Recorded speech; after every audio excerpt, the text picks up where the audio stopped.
Where was the Galactic Federation when K-2L fell?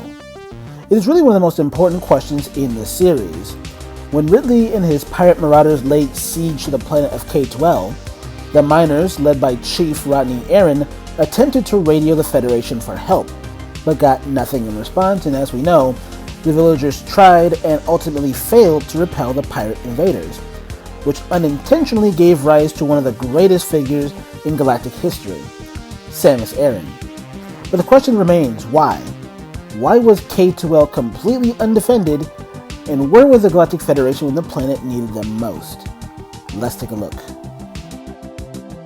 I think a good place to start would be to look at the context behind the K-2L massacre and the state of the galaxy at the time. The attack took place in the year 2003 of the cosmic calendar. That means 3 years after the creation of the Galactic Federation itself, in which planets from across the galaxy came together to form an alliance to pursue a true and lasting peace in space.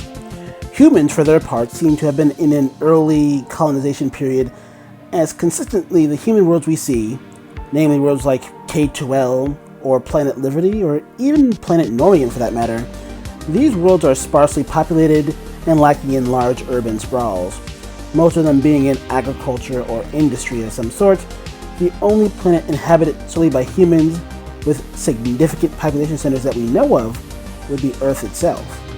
Therefore, it is of little surprise that a tiny, barely populated planet like K-2L wouldn't possess any standing military or planetary defense force, which explains how the early space pirates had such success in raiding these isolated backwater worlds.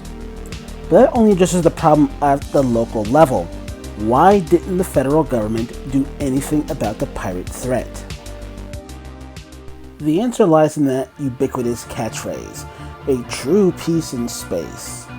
Unlike what many fans imagine the Federation are like, the heavily armored Marines we see in the Prime games, for example, back during the early Federation, the Federation Marines, the Federation Force, the Army such as we see in Other M, even the Federation Police Force, simply did not exist. The Federation was created with the help of the Chozo, who at that point in time preached a message of non-aggression and pacifism, which the Federation emulated, and during these early days, the Federation had no standing military. In fact, the anti-war factions of the Federation Council were so strong that even when facing more massacres, such as the pirate massacre of the planet Naishi, then Councilman Keaton was able to talk down the sitting chairman Vogel out of declaring all-out war on the pirates.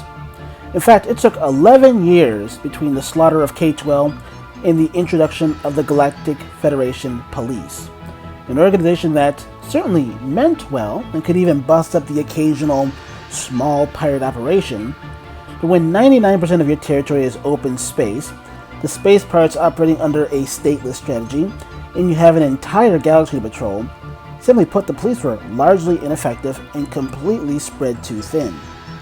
Sure, you had the particularly outstanding officers on the force, like a young Samus Aran, Mach the Simian, and Kreetz the Elfin, but you also had the burger muncher himself, Chief Hardy, and the poor officer sent to the planet SR-388 to eradicate the Metroids, only to die immediately after. Frankly, the Federation were simply too idealistic at the time, and you can see how the space pirate threat transformed the Federation from a feckless, defenseless joke to a corrupt proto-military state by the end of the timeline. The naivety had the once war-hawkish Chairman Vogel now desperately trying to negotiate with the pirates. It had his successor Keaton nearly killed by a bioweapon in broad daylight. It led to the complete and utter loss of planet Zebes and its capture by the space pirates. It led to the pirates getting a hold of the Metroid from a captured Federation vessel, and perhaps worst of all, they became entirely too reliant on one woman who at effectively any time could destroy their entire civilization. Is it any surprise that between trying to capture the SAX in Metroid Fusion and creating the powerful Emmy robots by Metroid Dread, the Federation are trying to rid themselves of Samus? In their mind, they'd rather create bioweapons than be dependent on one person for their protection.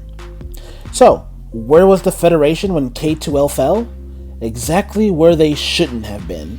Sitting on their asses, debating if the eradication of entire planets was ground to declare war on the space pirates and implementing ineffective band-aid solutions like the Federation police in a poor attempt to combat them. Well, you know how I leave you. Be safe, be wise, and if you enjoyed this video, please like and subscribe, and as always, please pray for a true peace in space.